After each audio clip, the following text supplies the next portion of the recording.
Chapitre 1. Nuit de Thermopolia, le ventre de Rome.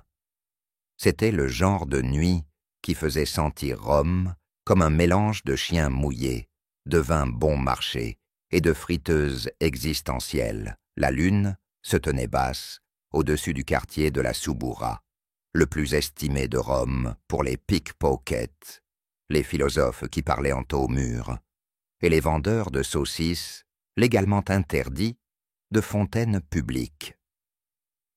Lucius Stomachus, âgé de 20 ans, sans emploi, sans le sou, et armé seulement d'une spatule et d'une ambition mal placée, traînait dans une ruelle étroite derrière le forum. Sa tunique était tachée de ce qu'il espérait être de la soupe de lentilles, mais qui aurait pu être des déjections de pigeons. Ses sandales faisaient un bruit de succion à chaque pas. L'air nocturne était chargé de l'odeur de garum, sauce de poisson fermentée, la réponse de Rome à « et si la saveur était maléfique ?»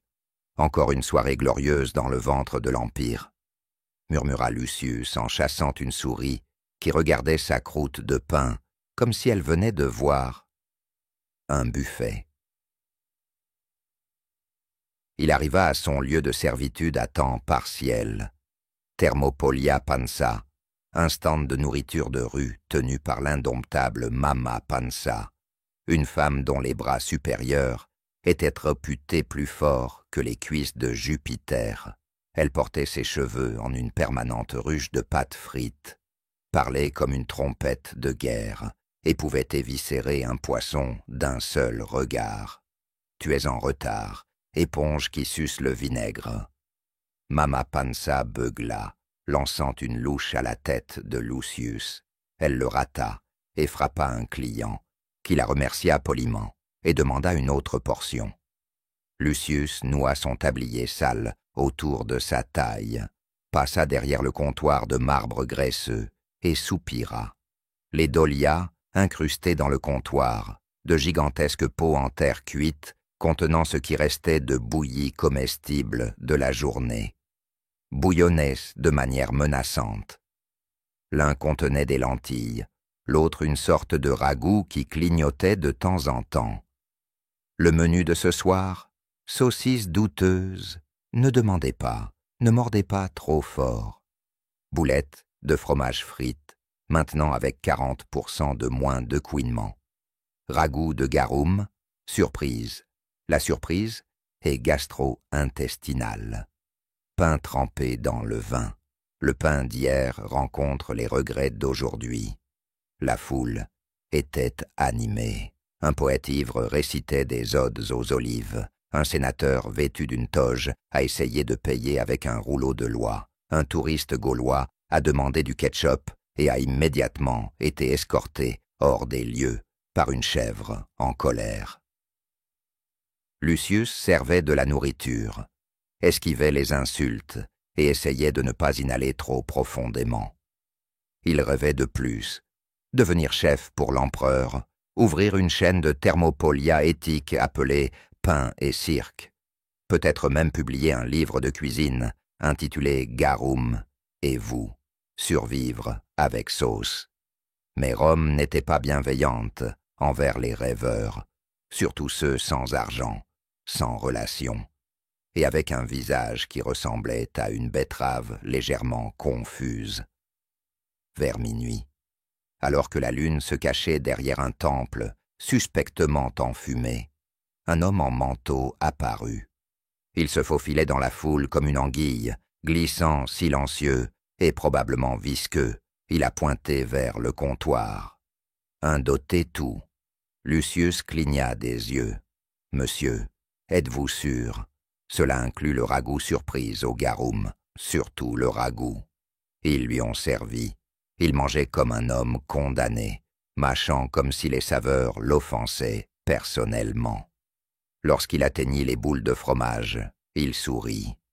Lorsqu'il atteignit le ragoût, il fronça les sourcils. Lorsqu'il atteignit la saucisse, il eut un haut-le-cœur audible, s'étouffa légèrement et tomba à la renverse comme un gladiateur déshonoré, La foule a poussé un cri d'horreur. Mama Panza a piqué l'homme avec une louche. Et il ne respire pas. Lucius vérifie son pouls. Lucius, qui avait autrefois lu un rouleau médical à l'envers, pressa avec assurance 2 doigts sur le nez de l'homme. Mort comme un débat au Sénat, dit-il. Un silence tomba. Puis vinrent les cris. Un philosophe s'est évanoui sur une chèvre. Quelqu'un a crié « Poison !» Mama Panza cria plus fort « Pas de remboursement !» Et comme ça, Lucius se retrouva avec une spatule, un client mort et un destin qu'il n'avait pas commandé. « Oh, Jupiter !» murmura-t-il. « Je vais être exécuté avant l'aube et je n'ai même pas eu de dessert. » À suivre, chapitre 2. Des boulettes de fromage et des conspirations. Lucius Stomachus avait survécu à la nuit, à peine. L'homme mystérieux en manteau était étendu, froid et dramatiquement mort, sur le sol pavé de Thermopolia Pansa, face contre terre, dans une flaque de son propre regret et garum. Les autorités romaines, qui fonctionnaient traditionnellement à la vitesse de l'érosion géologique, ont cependant réussi à se montrer avant l'aube. 3 gardes municipaux ont fait irruption à travers le rideau du Thermopolium avec la grâce d'éléphants ivres, suivis de près par un homme portant une toge qui n'avait clairement jamais vu une bassine à linge. « Lequel d'entre vous est le cuisinier ?» aboya la figure en toge, qui avait l'air d'être tombée face première dans un étal de condiments il y a 10 ans, et de ne jamais s'en être remise. « Techniquement, je suis plutôt un assembleur de nourriture, » dit Lucius. L'homme plissa les yeux. « Non, Lucius Stomachus, apprenti à temps partiel, bouc émissaire à temps plein. » L'homme sortit une tablette de cire de sa toge. C'était collant. Possiblement avec du miel, possiblement pas. « Je suis Inspectus Crumbulus, » annonça-t-il. Enquêteur officiel en sécurité alimentaire, gastro-juridiction de Rome et champion de la soupe de lentilles à 2 reprises des 7 collines. Mama Panza, les bras croisés comme des nuages d'orage, renifla. « Crumbulus ? Plus comme crumble-nous. La dernière fois que vous avez mangé ici, nous avons dû remplacer une dolia. Ce ragoût avait des arêtes, pansa, des arêtes de poisson, dans un plat de fromage. Exhausteur de goût. » Lucius, sentant une montée de l'indigestion bureaucratique, leva la main. « Sir Crumbulus, l'homme a simplement commandé un de chaque, puis est mort. Ça aurait pu être n'importe quoi. »« Exactement, » dit Crumbulus, en piquant maintenant le mort avec une fourchette. « Ça fait de toi le coupable jusqu'à ce que nous prouvions le contraire. » À l'aube, Thermopolia Pansa était entouré d'une corde faite de vieilles saucisses, coupure budgétaire, et Lucius fut escorté vers une cellule de détention temporaire, ce qui à Rome se traduisait par un placard à balai avec des aspirations. Il partageait l'espace avec un mime accusé de silence illégal, un poulet soupçonné de sorcellerie et un bardé édenté qui ne chantait que des figues. Lucius était assis sur une amphore brisée, serrant sa spatule comme une couverture de sécurité. « Génial, » murmura-t-il. « Ma vie est une tragédie de street food. » Entre en scène Claudia Cicerata. Elle est apparue dans un tourbillon de parfums, de parchemins et de mépris parfaitement agencés. Une noble théoricienne culinaire et militante, à temps partiel du garum, Claudia portait ses cheveux comme un panier à pain et son sourire comme une menace voilée. « Tu es le garçon qui a empoisonné le ragoût ?» Prétendument, Lucius poussa un petit cri. Claudia l'étudia comme s'il était une olive douteuse. « Je crois que tu es innocent, surtout parce que tu as l'air trop incompétent pour tuer avec intention. » Lucius cligna des yeux. « Merci ? Ne me remercie pas. Vous faites maintenant partie de quelque chose de bien plus grand. »« C'est le déjeuner ? » ?»« Pire, dit-elle, une conspiration de garum. » Claudia expliqua tout autour d'un petit déjeuner, de pain imbibé de vin et de fromage suspect. L'homme qui était mort n'était pas seulement un client affamé, c'était Flavius Maximus Digestus, un informateur du gouvernement enquêtant sur la production illicite de garum. Illicite quoi, maintenant? Lucius demanda, la bouche pleine de croûte détrempée. Garum, de marché noir, siffla Claudia. Celui fait à partir d'anguilles pourrissantes, d'anchois non autorisés et de désespoir. Apparemment, une organisation secrète connue sous le nom de The Fermentati avait produit de la sauce de poisson toxique et inondé le marché. Leur objectif? Contrôle absolu sur l'assaisonnement romain. Lucius resta bouche bée. Une mafia de sauce de poisson? Claudia hocha la tête avec gravité, avec des épices. Les deux ont commencé leur enquête cet après-midi-là, leur première escale.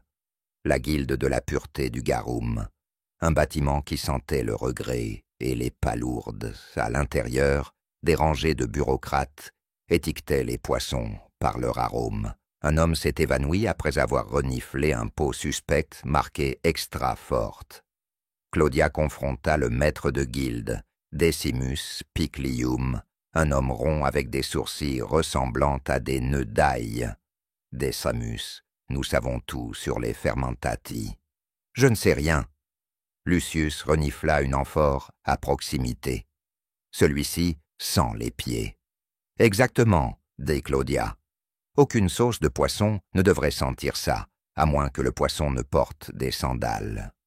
Cette nuit-là, Lucius retourna à Thermopolia Pansa pour trouver Mama Pansa en train de lutter à la force du bras avec un centurion pour le contrôle de la dernière meule de fromage de chèvre. Elle a gagné. On dirait que tu as léché une anchoise avariée, dit-elle. Pire. J'ai léché une conspiration. Lucius a tout expliqué. Mama Pansa, bien que sceptique, offrit sa sagesse. Ne fais jamais confiance à un homme qui porte sa propre cuillère. Il cache quelque chose. Le lendemain, l'inspectus Crumbulus réapparut, maintenant suspectement propre et mangeant un globuli, boulette de fromage. Nouvelle révélation, dit-il entre deux bouchées. Plus de morts. 3 nobles et une chèvre. Tous ont dîné de ragoût de garum, tous morts en quelques minutes. La chèvre aussi? Lucius demanda. Crumbulus haussait les épaules. Ça a peut-être juste été dramatique. C'était un acteur, la ville était en panique, les vendeurs de garum étaient assaillis, les saucisses étaient testées, le fromage était sous suspicion, Rome était au bord du chaos culinaire. Claudia et Lucius ont suivi leur seule piste, un vendeur mystérieux connu sous le nom de Vieux Sel, qui vendait des condiments non autorisés dans la Suburra. Ils l'ont trouvé sous un pont, entouré de tonneaux et de chats sauvages. « Tu cherches du goût ?» grogna-t-il. « Nous cherchons de la sauce meurtrière », répondit Lucius. « Old Salt, Harry. Essayez le mélange basilic. C'est à tomber par terre. » Il n'était pas utile, mais il a fourni un échantillon de quelque chose, étiqueté « Garum X ». L'amphore tressaillit. Cette nuit-là, ils ont fait un test, Mama Pansa, a préparé 2 versions de ragoût. Une avec du garum ordinaire, une avec garum X. La version normale a causé des gaz mineurs. Le lot X a fait halluciner un rat. Lui a proposé mariage à une cuillère, puis s'est effondré. « Nous avons notre coupable », déclara Claudia. Le rat, non. La sauce, Lucius, focus. Crumbulus, pour une fois utile, a obtenu un ordre de la ville interdisant tout garum sans inspection. Mais les fermentati planifiaient déjà une contre-attaque. Une lettre est arrivée, enduite d'huile d'anchois.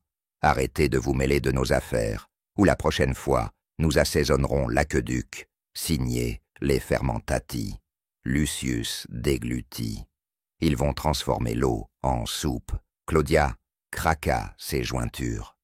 Alors nous les battons à leur propre jeu. Nous infiltrons la fête des poissons. Qu'est-ce que c'est?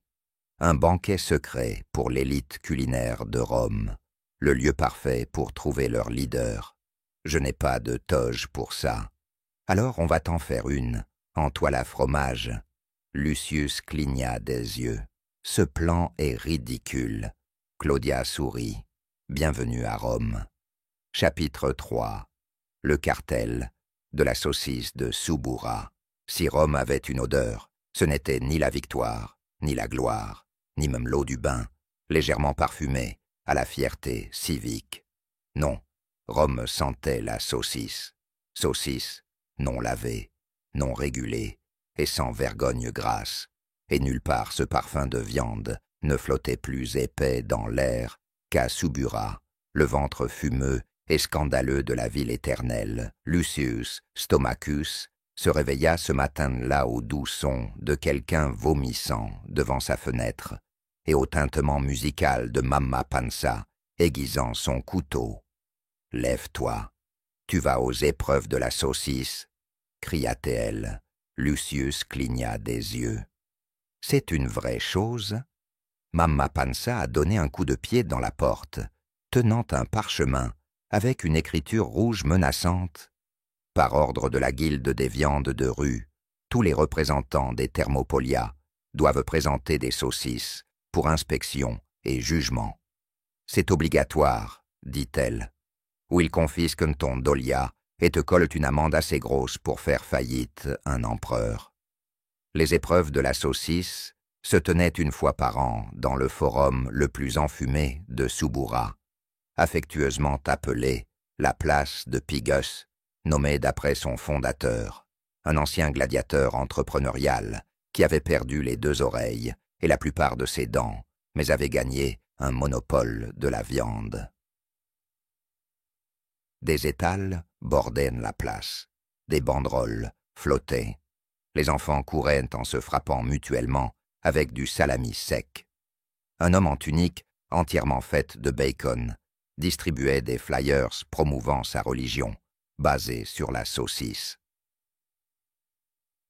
Lucius se tenait derrière le stand de Thermopolia Pansa, regardant avec horreur sa concurrence. À sa gauche, Publius Snortus, un homme dont la moustache était faite de lard frit et dont les saucisses étaient réputées contenir des grenouilles musicales. À sa droite, Madame Ophalia, une aristocrate devenue magnate de la viande qui prétendait n'utiliser que les meilleures coupes d'animaux morts de cause naturelle en écoutant de la poésie.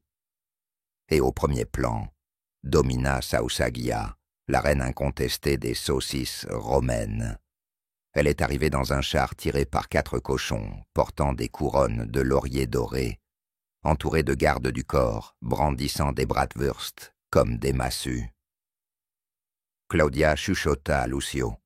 Esa mujer una vez hizo desaparecer a un senador. Littéralement. Dans un ragoût. Lucius déglutit. Les juges arrivèrent en grande pompe.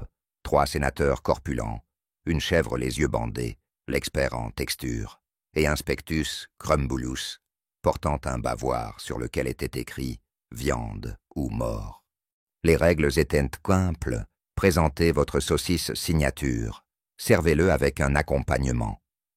Répondez à une question sur votre philosophie de la viande. Survivre, Lucius présenta sa saucisse. Une modeste lucanica, légèrement de travers, assaisonnée de cumin, de poivre, de fenouil et d'anxiété existentielle. Son accompagnement? Du pain trempé dans le vin, bien sûr. Lorsqu'on lui a demandé sa philosophie, il a improvisé. Une saucisse est une métaphore. Pour Rome, c'est rempli de choses que nous ne pouvons pas nommer, tenues ensemble par le désespoir et la chaleur. Les juges ont cligné des yeux. Un sénateur a pleuré, Domina Sausagia, et passé ensuite. Sa saucisse était impeccable, parfaitement dodue, scintillante de menaces, et servie sur une assiette dorée, garnie de micro-pousses que personne n'avait demandé. Sa philosophie, puissance assaisonnée. La chèvre s'est évanouie, puis vint le chaos. Pendant le tour de Publius Snortus, sa saucisse musicale a explosé. Littéralement, il a éclaté en pleine bouchée, libérant un jet de gaz moutarde fermenté et de criquets vivants. Crumbulus a crié « Un juge s'est enfui, la chèvre s'est présentée aux élections ». Lucius se tourna vers Claudia. Ce n'était pas un accident. Elle hocha la tête. Quelqu'un sabote la concurrence. Et j'ai un pressentiment que c'est le cartel de la saucisse. Plus tard, dans une taverne enfumée nommée le Sanglier Grasse, Claudia exposa les faits sur une table recouverte de sauces mystérieuses. Domina Sausagia contrôlait 78% du commerce de saucisses de Rome. Elle faisait éliminer ou absorber ses rivaux comme de la viande mal cuite. Son secret? Une usine sous la ville, gardée par des moines de la saucisse, assermentés au silence. Lucius cligna des yeux. Des moines de la saucisse. Ils chantent en latin de porc et bénissent la viande, lança Claudia avec un air impassible. Déterminés à exposer le cartel, Lucius et Claudia se déguisèrent en inspecteur Porcus et dame Chorizia, des auditeurs de viande d'Hispania. Leurs fausses moustaches étaient maintenues avec de la colle au fromage. Ils ont visité l'installation secrète de Sausagia, située sous une boucherie avec l'enseigne. Nous répondons à vos attentes. À l'intérieur, c'était un cauchemar. Des cuves de pâtes de viande luisantes bouillonnaient de manière inquiétante.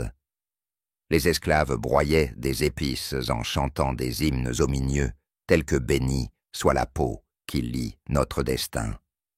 Dans un coin, un philosophe se disputait avec un cochon. Domina Sausagia est apparue d'un escalier en colimaçon fait d'os. Elle portait une couronne de viande. Littéralement, tranche de salami, de prosciutto et une peur ancestrale. « Tu n'as pas ta place ici », siffla-t-elle. Lucius balbutia. « Nous sommes des auditeurs de viande, très officiels, inspecteurs de la colle au fromage. » Elle plissa les yeux. « Alors, mettons-vous à l'épreuve. » Une cloche sonna. 2 moines de la saucisse avancèrent un plateau. « Identifiez les ingrédients, » dit Sausagia. Lucius renifla. Goûter. S'évanouit brièvement. Porc, poivre, noyau de pêche. Elle sourit. Correct. Et l'ingrédient final. Treason. Tout le monde a poussé un cri d'étonnement. Sausagia fit la moue. Prends-les. Ils ont fui. Rapidement. À travers des tunnels de viande. À travers des salles d'ébullition. Au-dessus d'un fossé de moutarde. Dehors, haletante et grasse, Claudia se tourna vers Lucius. « Nous avons besoin de preuves. Nous avons besoin de savon, » murmura-t-il. Le lendemain, les résultats des Sausage Trials ont été publiés. Gagnante, Domina Sausagia, en raison du manque de juges survivants. Disqualifié, Thermopolia Pansa, soupçon de métaphore poétique de viande. Lucius s'affaissa. Nous avons perdu. Claudia sourit. Non. Nous avons infiltré. Nous avons exposé sa fabrique. Nous connaissons la vérité. Et la vérité est, Rome est gouvernée par des saucisses. Lucius cligna des yeux. Tu sais quoi? Ça explique en fait tout. Chapitre 4. Un gâteau aux figues de trop. Rome, dans sa sagesse infinie et son appétit insatiable, avait décidé une fois de plus de tenir son forum annuel des aliments fins. Un grand événement où les aristocrates se réunissaient pour débattre de la température appropriée pour le miel et où les paysans se rassemblaient pour subtiliser des échantillons gratuits. C'était, sans aucun doute, la compétition culinaire la plus ridicule de tout l'Empire. Et Lucius Stomachus, chef amateur et détective accidentel professionnel, était sur le point de concourir. « Permets-moi de clarifier, » dit Lucius, en remuant nerveusement une casserole de lentilles. « Tu veux que je participe au tour des desserts ?» Claudia Cicerata, la théoricienne culinaire la plus impertinente de Rome, et amoureuse de tout ce qui est inutilement compliqué, hocha la tête. « Oui, tu feras un gâteau aux figues ?» Lucius cligna. « Je n'ai jamais fait de gâteau aux figues. »« Exactement. Comme ça, tu ne vas pas trop réfléchir. » Mama Panza ajouta depuis le coin, les bras croisés, les yeux plissés. « Ne le brûle pas, sinon je donnerai tes sandales aux chèvres. » L'événement a eu lieu au Forum Maximus, désormais réaménagé avec des stands de nourriture élaborée, des olives décoratives et au moins 5 fontaines crachant du vin tiède.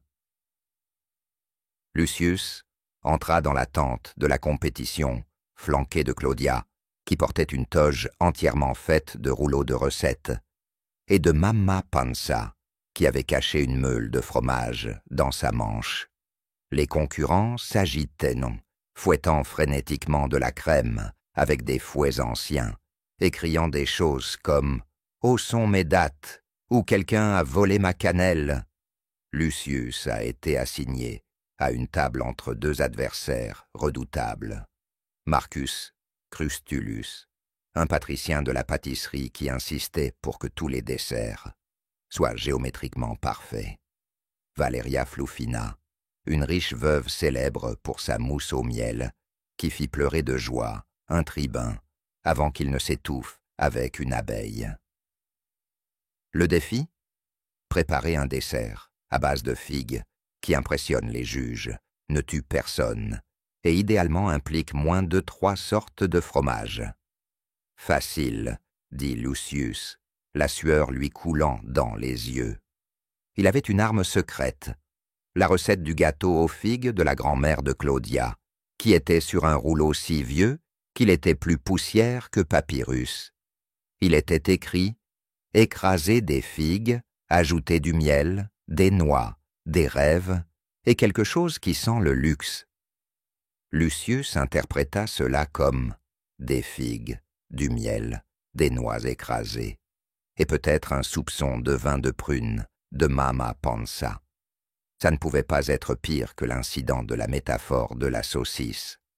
Alors qu'il mélangeait la pâte, un petit drame se déroulait à la table voisine. Valeria Flufina a commencé à accuser Marcus Crustulus de sabotage. « Tu as volé mon thym. Le thym est un concept abstrait. » Marcus déclara. Lucius éternua accidentellement dans sa pâte et espérait que cela comptait comme assaisonnement. Claudia se pencha et murmura. « Souviens-toi, la vraie bataille, ici n'est pas le gâteau. C'est la politique derrière l'assiette. Qu'est-ce que ça veut dire ? Cela signifie que tu es probablement surveillé par 3 espions et un critique gastronomique en ce moment. » Puis vint l'incident avec le rongeur. Alors que Lucius plaçait son gâteau aux figues dans le four communal en argile, un cri retentit. Un jeune concurrent nommé Titus Minor pointait son dessert du doigt, qui manquait maintenant de la moitié de son contenu, et présentait un gros loir, très mort, recroquevillé à l'intérieur comme s'il était chez lui. « Sabotage !» s'écria Titus. « Trahison culinaire !» cria un autre.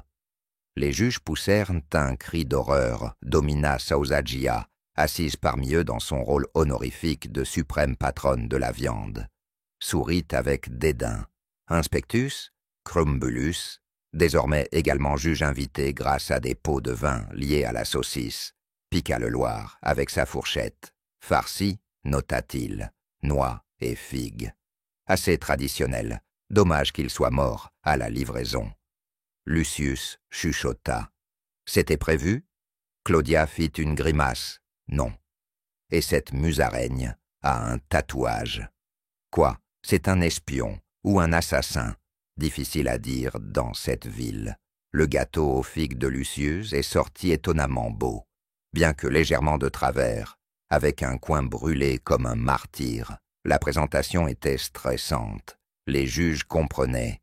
Un sénateur sans dents, mais avec de fortes opinions. Une vestale qui prétendait goûter les mensonges. Un ancien gladiateur devenu blogueur culinaire, nommé Chopimus Maximus.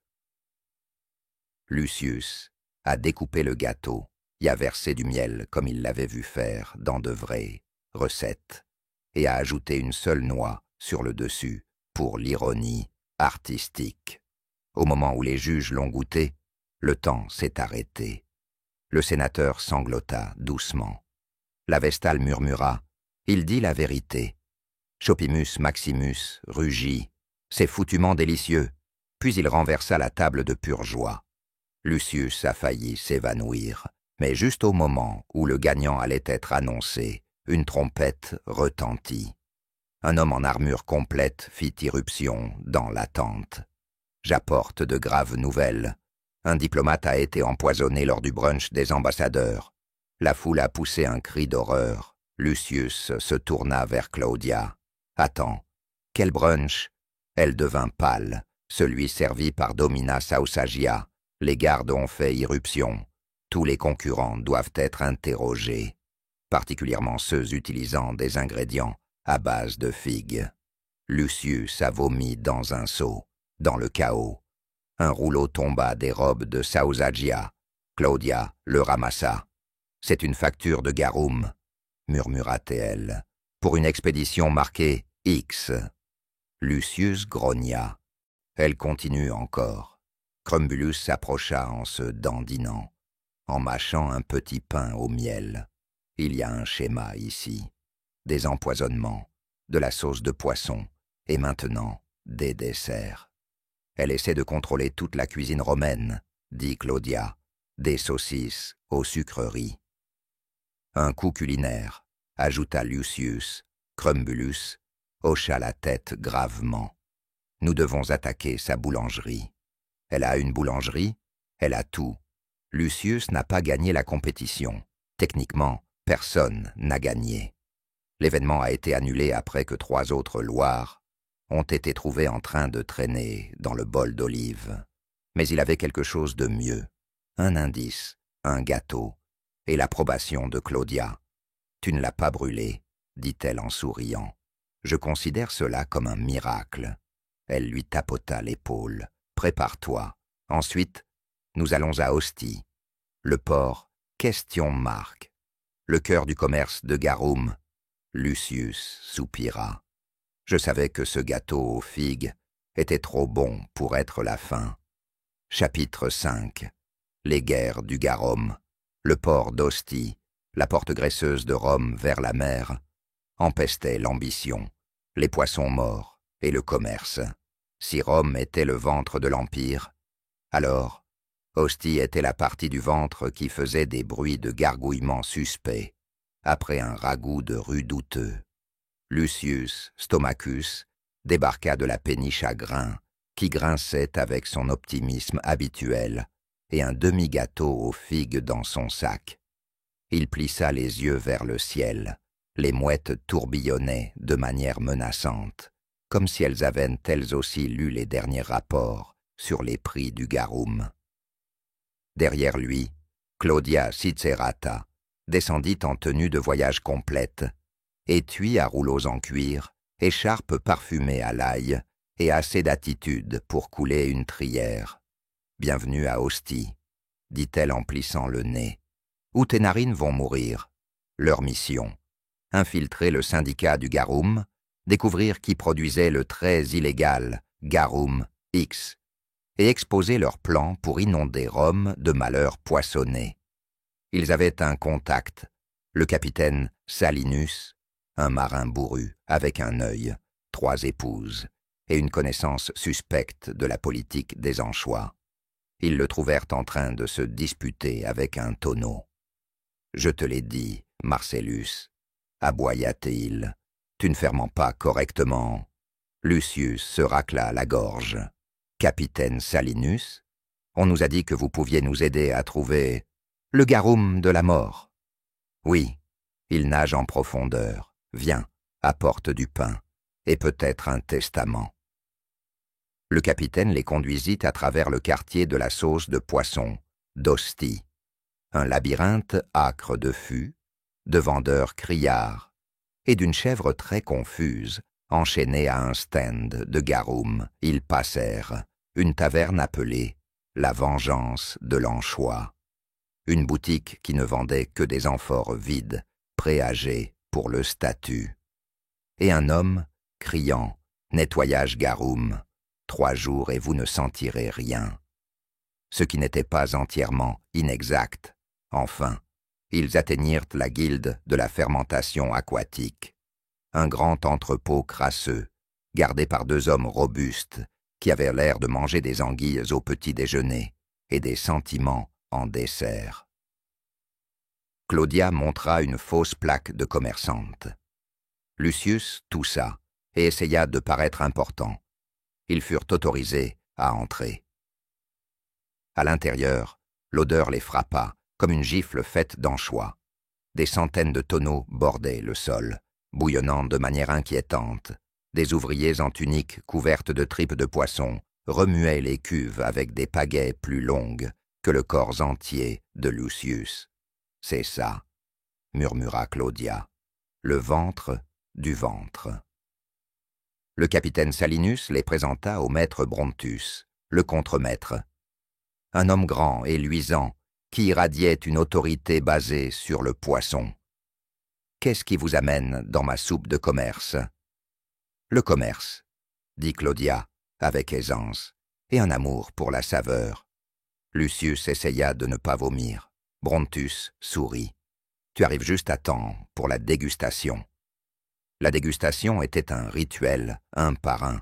Les fûts de garum étaient ouverts, les juges trempaient du pain, reniflaient, et hochaient soit la tête de manière sage, soit s'effondraient. Lorsqu'ils arrivèrent au fût 37X, tout le monde se tut. Une silhouette encapuchonnée s'approcha. Il portait une louche en or et l'aura de quelqu'un qui n'avait jamais ri. « C'est lui », murmura Salinus, le spectre de Garum, chef des fermentati. Lucius se pencha en avant. « Pourquoi l'appelle-t-on comme ça ?»« Parce qu'il a une fois disparu dans un baril de saumure et s'est réapparu 4 jours plus tard, plus sage. » Le baril 37X a été ouvert. Un nuage de vapeur s'est élevé. Plusieurs ouvriers à proximité s'évanouirent. Le spectre plongea sa louche, en goûta le contenu et murmura « Parfait ». Claudia griffonna ses notes. X-mon sauce armée. Lucius a ajouté « Ça sent aussi les regrets de pied ». De retour dans leur chambre louée au-dessus de l'auberge de Salty Fig, ils tramaient. « Ils préparent un envoi de Garumix pour Rome », dit Claudia. « Assez pour assaisonner une guerre civile. Mais comment les arrêter? Nous sabotons l'expédition ?» Lucius cligna des yeux. « Sais-tu comment saboter un entrepôt de poissons? Non. Mais je connais quelqu'un qui le fait. » Entre Rufina la souris, une ancienne contrebandière de Garum, devenue entrepreneuse d'huile d'olive, connue pour sa discrétion, son sarcasme et sa capacité à ramper à travers les conduits d'aération à une vitesse alarmante. Ils l'ont rencontré derrière le pressoir à Olive. « Vous voulez vous frotter au fermentati ?» demanda-t-elle, un sourcil levé. « Tu as des envies de mort et pas de cervelle. J'aime ça. Je suis partant. » Le plan était stupide, dangereux et sentait mauvais et tapin. Distraire les gardes avec une charrette de boules de fromage explosif. Merci, Mama Panza. Étape 2. Remplacer les fûts de Garumix par de faux remplis d'eau de mer et de parfums d'anguille. Étape 3. Étiqueter les vrais fûts comme lait de chèvre, ne pas boire. Étape 4. Fuyez comme des lâches. La nuit de l'exécution arriva. Lucius portait sa meilleure tunique entièrement noire, teinte avec de l'encre de seiche, et Rufina les guida à travers le système de ventilation comme une fouine enragée. Claudia a réglé les bombes au fromage sur une minuterie faite de beurre fondant rapidement. Boum! Les gardes se dispersèrent, l'un a crié « Pas encore !» Lucius et Claudia ont échangé les barils avec une rapidité que seule une pure panique pouvait invoquer. Rufina a peint, en spray goat juice, sur les vrais. Alors qu'ils s'échappaient par une ruelle arrière, Des alarmes retentirent. La voix de Bromptus résonna. Retrouver les infidèles et vérifier les chèvres. De retour à Rome, une semaine plus tard, la ville s'éveilla dans le chaos. Domina Sausagia avait commandé du garum mix pour un grand festin, mais au lieu de sa sauce mortelle soigneusement fermentée, elle a servi de l'eau de mer à l'ail. La foule s'est révoltée. Un sénateur a exigé un duel avec un poisson. Un célèbre critique gastronomique a déclaré que c'était un nouveau minimalisme audacieux et s'est évanoui sur le champ. Crumbulus a fait irruption dans sa villa avec des inspecteurs et a crié « Vous êtes sous l'arrestation de l'assaisonnement ». Domina a essayé de fuir, mais elle a trébuché sur une meule de fromage. Au forum, Lucius se tenait à côté de Claudia et Rufina, tandis que la foule scandait leurs noms. Bon, ils chantaient surtout les héros de la sauce. Mais c'est proche. Tu l'as fait, dit Claudia. Tu as arrêté un coup culinaire. Lucius sourit. Nous avons sauvé Rome. Une sauce de poisson, à la fois. Mais dans l'ombre de Subura, une nouvelle rumeur commença à se répandre. Quelqu'un expérimentait avec du lait de chèvre fermenté. Lucius grogna, encore une fois. Chapitre 6. L'attaque de l'élite, en croûte de fromage. Rome était en sécurité. Rome était reconnaissante. Rome était point légèrement ballonnée. Avec la chute du syndicat de Garum et Domina Sausagia, placée en résidence surveillée dans sa villa, entièrement faite de carreaux de viande, la ville éternelle pouvait à nouveau respirer librement, sans s'étouffer, avec du poisson fermenté. Mais la paix à Rome était comme du fromage au soleil, molle, instable et destinée à se gâter rapidement. Lucius Stomachus, récemment surnommé le héros le plus accidentel de Rome, profitait d'une rare matinée tranquille au Thermopolia Pansa. Il sirotait du vin dilué, grignotait du pain au miel rassis et s'exerçait à sa pose de brooding héroïque. En face de lui, Mama Pansa remuait une marmite de regret aux lentilles et murmurait « Pourquoi c'est si calme? C'est trop calme. Quelque chose est sur le point d'exploser, et je ne parle pas seulement du ragoût. » Elle avait raison. L'explosion ne venait pas du ragoût, mais des hautes sphères de la société romaine. Une lettre arriva, scellée de cire, ornée d'or, et sentant légèrement le jugement.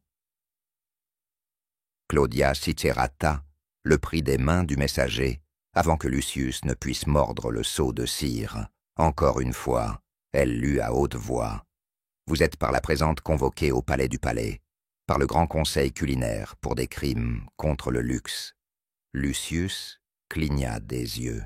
« Nous avons sauvé l'Empire d'une catastrophe aquatique. »« Exactement, » dit Claudia avec gravité. « Et maintenant, nous avons offensé les papilles de l'élite.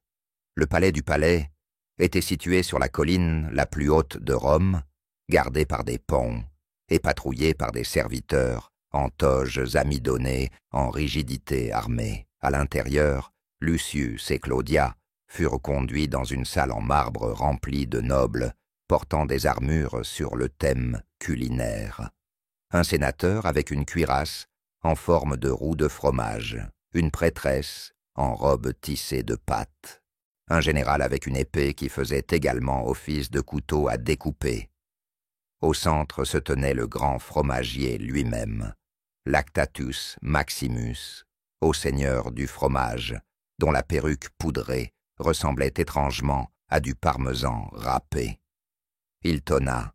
« Vous êtes accusé de profanation culinaire, de bouleversement social et de redistribution non autorisée de saveurs. » Lucius se gratta la tête. « C'est illégal. »« Très, » grogna Lactatus. « Vous avez menacé l'équilibre de la gastronomie élitiste.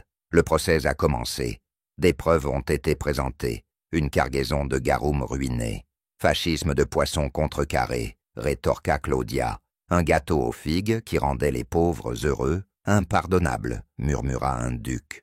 Une boule de fromage qui a explosé et a emporté la perruque d'un sénateur. C'était une bénédiction, a dit Mama Panza. Puis vinrent les témoins. D'abord, une noble a prétendu que sa chèvre refusait de manger depuis que Lucius avait sauvé Rome. Puis, un barde accusa Claudia de sabotage poétique, ayant remplacé ses vers par des recettes de sandwich. Enfin, Domina Sausagia, elle-même, fut amenée sur un brancard, toujours vêtue de sa robe de viande et marmonnant des choses sur des marinades de vengeance. Elle a pointé de manière dramatique. Ils ont ruiné mon empire. Ils ont dilué mon garum. Ils ont remplacé mon parmesan par de la craie. Lactatus Maximus se leva. Vous allez maintenant affronter la roue. Lucius déglutit. Torture. Pire, murmura Claudia. La roue de dégustation élitaire. La roue était un gigantesque plateau tournant de délicatesse, chacune plus absurde que la précédente. L'accusé devait manger ce que la roue choisissait et survivre au jugement des palais d'élite. Lucius était le premier, la roue a tourné. Il est tombé sur foie de canard croustillant à la glaçure de mercure. Un serviteur apporta une assiette scintillante de ce qui ressemblait à une méduse en colère, posée sur du pain grillé. Lucius prit une bouchée. Le temps ralentit. La pièce tournait. Ses sourcils ont essayé de s'échapper. Délicieux, croassa-t-il, tout comme mes cauchemars d'enfance. La foule murmura. Lactatus hocha la tête à contre-cœur. Le tour de Claudia s'est arrêté sur l'œuf nuage de l'empereur avec pluie de truffes. Elle inspira, souffla dessus une fois, prit une petite bouchée délicate. Prétentieux, dit-elle, mais comestible. Le fromager fronça les sourcils. Trop confiant, tourne encore. Cette fois, mousse de garum, glacée sur un bâton. Elle pâlit. Crualité, pure cruauté. Juste au moment où Claudia portait la glace au poisson à ses lèvres, un fracas résonna dans le couloir. Un serviteur fit irruption. La salle des fromages a été cambriolée. Des soupirs. Les bataillons de Brie se sont levés. Des cris. Un éclaireur fit irruption. Ils sont armés de croûtes et montent des chariots de camembert. Pandémonium. Dehors, dans les rues de Rome, l'élite encroûtée de fromage s'était révoltée. Une faction rebelle d'aristocrates, enragée par l'effondrement du garum et encouragée par les produits laitiers artisanaux, marchaient avec des bannières portant l'inscription « À bas la saveur commune ». Fromage pour les élus. Dites non aux encas simples. Ils ont lancé des meules de gouda vieillies sur les fontaines publiques et ont transformé le pain des pauvres en cible de fondue. Lucius, Claudia et Mama Panza ont fui le palais sur un chariot à dessert volé, tiré par des autruches confuses. Nous avons besoin d'un plan. Lucius cria, esquivant un bloc de cheddar volant. Nous avons besoin d'une distraction, corrigea Claudia. Nous avons besoin de feu, grogna Mama Panza. Ils trouvèrent leur réponse dans la guilde du gelato, la plus chaotique des unions culinaires de Rome, composée d'ex-baristas, de boulangers ratés, et d'un mime qui ne communiquait qu'avec des paillettes. « Vous voulez arrêter l'élite du fromage ?» demanda leur leader, Carbo Glacius, en remuant un baril de sorbet citron anchois. « Yes. Alors nous les noyons dans le dessert. » Le plan était magnifique. Pendant que Claudia et Glacius fabriquaient un canon à tiramisu à 3 étages, Lucius et Panza se faufilaient dans le stock de fromage des rebelles et remplaçaient le brie par du tofu et le gorgonzola par du savon peint en bleu. À l'aube, l'élite encroûtée de fromage marcha sur le forum. Lucius se tenait droit, en haut des marches de la basilique. Rome ne pliera pas devant la dictature laitière. Une meule de provolone a failli lui arracher le nez. « Maintenant !» cria Claudia. Le canon au tiramisu a tiré. Il en fut de même pour la catapulte de panna cotta. Les fromagers glissaient sur des rivières de sirop. Les aristocrates criaient alors que la crème fouettée obscurcissait leurs monocles. Le forum est devenu une zone de guerre de desserts et de produits laitiers. À midi, Lactatus Maximus a capitulé, couvert de zeste de citron et de honte. D'accord, d'accord, Rome aura des collations variées. Un cri de joie s'éleva. Mama Pansa cria « Le premier verre est pour l'Empire ». Lucius s'affaissa sur un tonneau de ricotta. « C'est fini ?» Claudia sourit avec un air de défi. « Pour l'instant. » Mais j'ai entendu des murmures de la Gaule à propos de pudding de navets fermentés. Lucius grogna. « J'ai besoin d'une sieste et un repas normal. » À Rome, elle a ri. Chapitre 7. Le dessert du Danube. Il y a beaucoup de rivières dans le monde, et la plupart d'entre elles se comportent comme des rivières. Le Danube, cependant, n'était pas content de se contenter d'être un simple cours d'eau. Non, le Danube se considérait comme un critique culturel, un juge de crème glacée à temps partiel, et, si l'on en croit les habitants, un snob culinaire avec des opinions sur les soufflés. Lucius Stomachus se retrouva à fixer le vaste fleuve comme s'il venait d'insulter sa soupe. « C'est tellement humide », dit-il de manière utile. Claudia Sicerata, debout à côté de lui dans une cape de voyage faite de serviettes confisquées, hocha la tête solennellement. Et pleine de secrets. Ils avaient voyagé loin de Rome, suivant des rumeurs d'un dessert, légendaire censé être si délicieux qu'il pouvait unir des empires ou déclencher une guerre, selon la température de la cuillère de service. Il s'appelait Flumen Dulcis, le doux de la rivière. Et c'était quelque part dans la région du Danube, possiblement gardé par des moines ou des pirates, ou les deux. Leur voyage a commencé dans la ville frontalière de Crustatium, connue principalement pour ses plats bouillis, et son festival annuel où les habitants luttaient avec des cochons déguisés en Jules César. Ils se sont enregistrés à la seule auberge disponible, la charrue pétulante, où les matelas étaient faits de foin et de rêve, et l'eau du robinet avait un goût de regret. Savez-vous quelque chose sur le Flumen Dulcis? Claudia demanda à l'aubergiste, une femme avec une seule sourcille et 17 chats. « Oh, oui !» dit la femme. « Ils disent qu'il est gardé dans la boulangerie sacrée de Sogiholm, au cœur des marais de moistitude. » Lucius cligna. « C'est un vrai endroit ou un éternuement ?» Leur guide à travers les marais était un homme nommé Bogdan le légèrement humide, qui prétendait être à la fois boulanger, cartographe et champignon. Il sentait la pâte aigre et parlait exclusivement en métaphore de pain. Pour trouver le dessert, tu dois d'abord étaler ta pâte du destin sur le plan de travail du destin, dit-il en plissant les yeux sur une carte détrempée. Lucius se tourna vers Claudia. « Qu'est-ce que ça veut dire ? Ça veut dire qu'on va bientôt se mouiller. » Les marais de l'humidité ont tenu leurs promesses. Les sandales de Lucius faisaient tellement de bruit qu'elles avaient pris un rythme. Le manteau de Claudia ressemblait maintenant à un petit pain à la vapeur, et la barbe de Bogdan contenait au moins 3 amphibiens. Après avoir combattu des sangsues, des grenouilles philosophiques et une oie territorialement suspecte, ils arrivèrent à une structure en pierre, en ruine, avec une enseigne. Bienvenue à la boulangerie sacrée de Sogiholm. Tartes, piétés et puddings depuis 13 avant J.C. À l'intérieur, ils trouvèrent des moines en robes poussiéreuses de farine, chantant des psaumes liés à la pâte. « Que la levure soit levée !»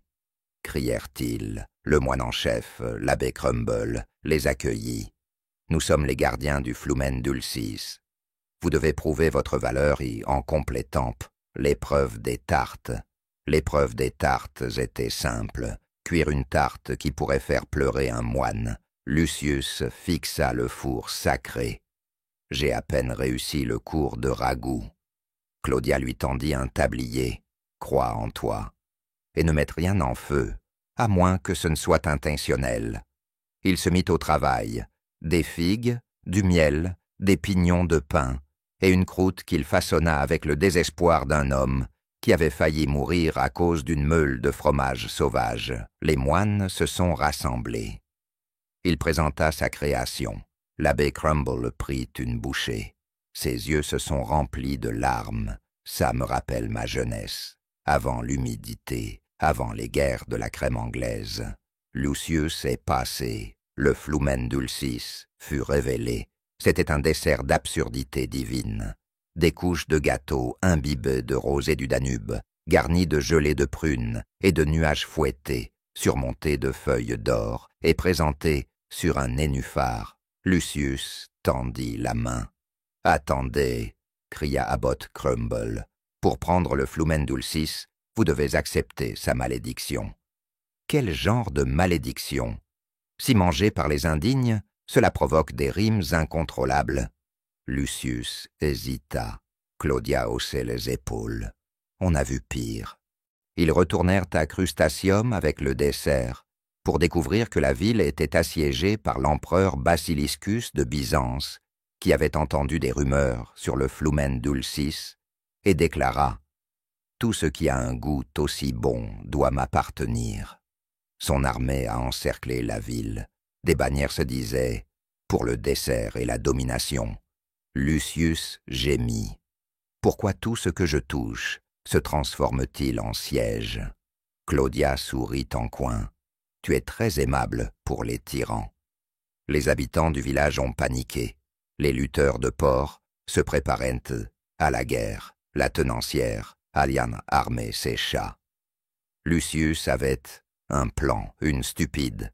Il défierait Basiliscus à un duel de dessert. Le gagnant remporte le Flumen Dulcis. Perdant mange du pudding de cafétéria. Basiliscus, un homme avec la confiance d'un mauvais soufflé, accepta immédiatement. Le duel a eu lieu sur la place du village. Lucius a présenté sa tarte des larmes. Basiliscus dévoila son chef-d'œuvre, la tour de triomphe de yaourt glacé, qui s'effondra immédiatement sous son propre excès de confiance. Les juges, un boulanger aveugle, un bébé qui pleure et une chèvre très difficile, ont goûté les deux. Ils ont voté. Lucius a gagné. Basiliscus a fait une scène et est tombé dans une charrette de prunes. La paix est revenue. Lucius a placé le Flumen Dulcis dans une boîte sacrée faite de bâtonnets de pain. Claudia déclara « Nous devons le protéger. Des tyrans, des gloutons et des influenceurs. » « D'accord, » dit Lucius, « mais pouvons-nous essayer une bouchée d'abord ?» Il prit une bouchée, puis il s'arrêta. « Je me sens bien, » dit-il. Claudia haussait un sourcil. Lucius sourit. « Cette tarte est maligne. Elle réchauffe mon cœur. Elle me fait danser et péter doucement. » Elle soupira. « Tu as mangé la malédiction. Ne sois pas brusque, j'appellerai une infirmière. Mes rimes ne feront que devenir pires. » Elle gémit. « C'est pour ça que je voyage seul. » Chapitre 8. Le grignotage de minuit et la chute de l'empereur Rome, comme toujours, ne dormait pas. Elle était en train de digérer. Alors que la lumière de la lune se déversait sur les colonnes de marbre et que des poètes ivres récitaient des haïkus aux chèvres, Lucius Stomachus se faufilait dans les couloirs silencieux du palais impérial avec une mission, un but et un chapeau vraiment ridicule: empêcher l'empereur Glouton IV de libérer le grignotage de minuit. Le Midnight Munch n'était pas une collation ordinaire. On en parlait en secret dans les cuisines de rue et dans les temples terrifiés. On disait que c'était un mélange de tous les ingrédients décadents jamais inventés.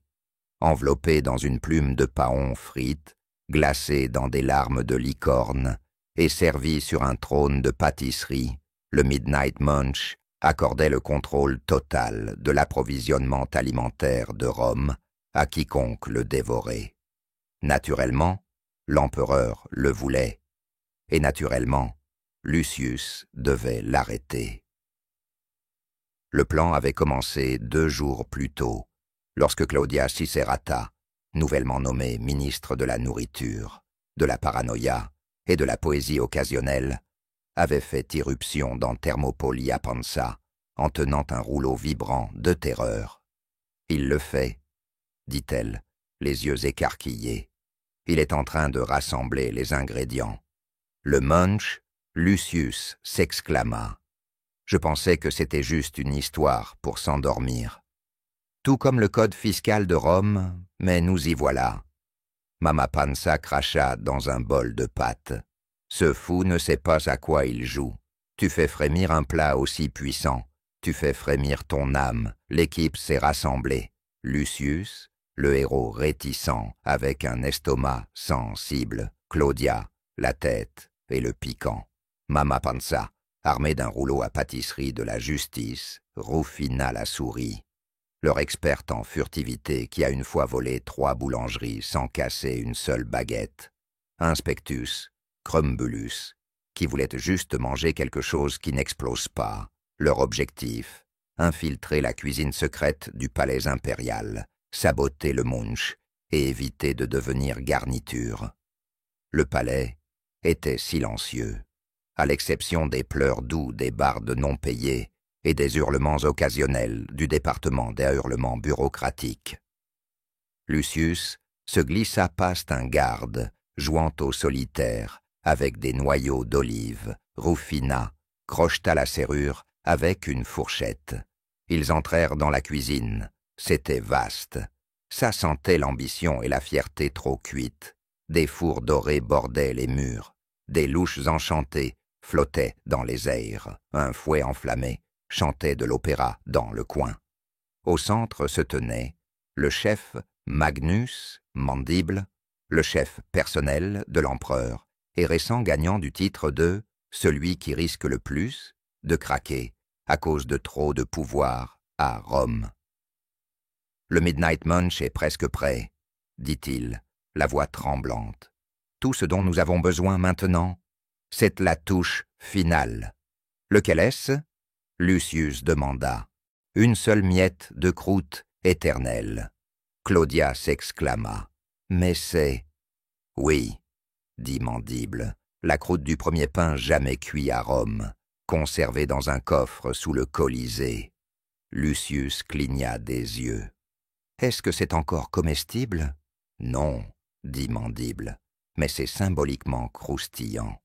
Nouveau plan, voler la croûte éternelle. » Le coffre-fort sous le Colisée était gardé par 3 lions suivant un régime pauvre en glucides, 2 philosophes qui refusaient de bouger à moins d'être argumentés, une porte parlante nommée Gaius qui exigeait un compliment avant de s'ouvrir. Claudia a géré les philosophes avec un monologue de 15 minutes sur l'existentialisme de la soupe. Lucius flattait la porte. Gaius, tes gonds scintillent comme la justice au clair de lune. Gaius rougit. La porte s'ouvrit. À l'intérieur, la croûte éternelle était assise sur un piédestal, fait de regrets et de rêves rassis. Mama Pansa la saisit. « C'est plus léger que je ne pensais. »« C'est la levure, » dit Crumbulus. Ils se précipitèrent, de retour, à la cuisine du palais. Trop tard. L'empereur Glouton IV était déjà là, vêtu d'une robe entièrement faite de serviettes, entouré de gardes, de flatteurs, et d'un homme dont le seul travail était de crier « Ouah !» après chaque déclaration impériale. Enfin, s'écria l'empereur. Le grignotage de minuit sera à moi. Il ouvrit la bouche. Lucius a lancé la croûte éternelle. Il a touché le munch. Le munch a explosé. C'était une dessert-pocalypse, des éclats de pâtisserie ricochaient à travers la pièce. Un brouillard de pâte d'amande enveloppait les sycophantes. De la crème fouettée jaillit des carreaux du sol. Un geyser de fondu projeta l'empereur à travers le couloir et dans les bras de sa mère, qui s'était cachée derrière un rideau avec une cuillère.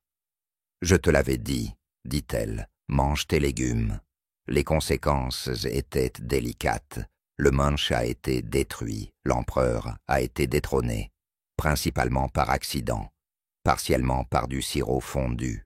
Claudia a été nommée grande maîtresse des portions sensées. Mama Panza a eu sa propre émission de cuisine. Punch et pudding de Panza. Rufina la souris a ouvert une boulangerie appelée « Pas volé, je jure ». Et Lucius, il retourna à Thermopolia Panza, où il remuait des lentilles et frémissait, parfois, au souvenir des tartelettes volantes. Rome a changé après cela. La nourriture est devenue plus simple, plus amusante, plus honnête, plus d'empereurs, couronnée de fromage, plus de desserts maudits, juste de bons repas, partagés entre amis. Et chaque année, lors de la nuit de la grande explosion de grignotage de minuit, les gens se rassemblaient pour manger un humble ragoût et rire de la statue de l'empereur gloutonien, maintenant réutilisé comme un porte-pain très jugeant. Lucius sourit. Nous avons sauvé Rome, encore, avec des collations. Claudia leva une tasse, à la saveur sans tyrannie. À des miettes avec du sens, dit Crumbulus. À des encas qui ne se défendent pas, ajouta Rufina, Mama Panza rôti, et Rome, pour une fois, digéra en paix la faim.